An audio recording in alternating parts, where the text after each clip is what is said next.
जी अस्सलाम वालेकुम। क्या हाल है आप लोगों का? उम्मीद है आप लोग खैरियत से होंगे। मैं भी ठीक हूँ, खैरियत से हूँ। पहला मैसेज तो यही होता है, कोरोना से एहतियात कीजिए। मैंने भी मास्क उतारा है सिर्फ इसी पर्पज़ के लिए, अदरवाइज़ जितना हो सके एहतियात करें, फासला रखें, सोशल डिस्टेंस रखें। इस एपिसोड में छोटी सी टिप है, और वो हमारे जो बुज़ुर्ग हैं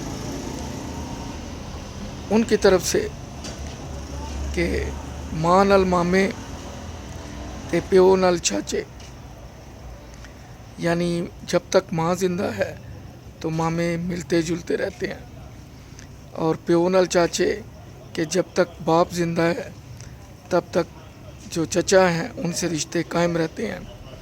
और एक और मिसाल दिया करते थे, 100 बीमारियां ते एक घ्यो, 100 चाचा ते एक प्यो, यानी 100 बीमारियां एक तरफ हों तो देसी घी एक तरफ है, और 100 चाचा एक तरफ हो तो जो वालिद की मोहब्बत है वो एक तरफ है।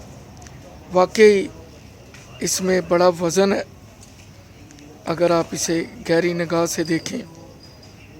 आजकल जो रिश्तों की तोड़ फोड़ है उसमें उसी तनाज़र में आप देखें, आपको समझ आ जाएगी।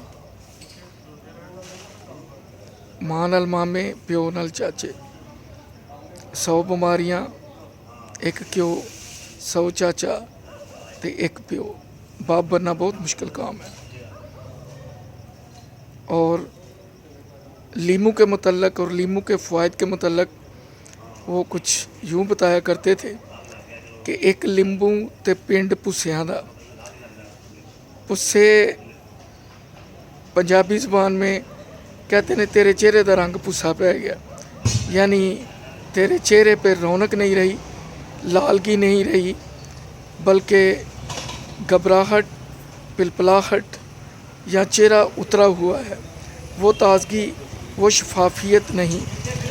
तो लीमू जो है, लीमू के फ़वाइद इतने हैं कि बुज़ुर्ग कहते हैं कि एक लीमू ते पिंड भुस्सियां दा, यानी एक लीमू की डिमांड इतनी होती है कि पूरा गांव उसका दीवाना होता है। लेकिन आजकल मेरा ख़्याल है हमारी अमली ज़िंदगी से लीमू निकल गया है, सिर्फ स्कंजबीन और रमज़ान की हद तक इसका दारोमदार रह गया है। मैं अरब मुल्क में था तो मुझे याद है कि वहाँ लीमू बड़ी तादाद में काश्त किया जाता है, और उसकी सबसे बड़ी मंडी जो थी वो इराक़ थी। और जैसे हमारे यहाँ घरों में मिठाई लेके जाते हैं सौगात के तौर पे, फ्रूट लेके जाते हैं, पहले ज़माने में तो साग लेके जाते थे, गन्ने लेके जाते थे, आजकल रिवाज बदल गया।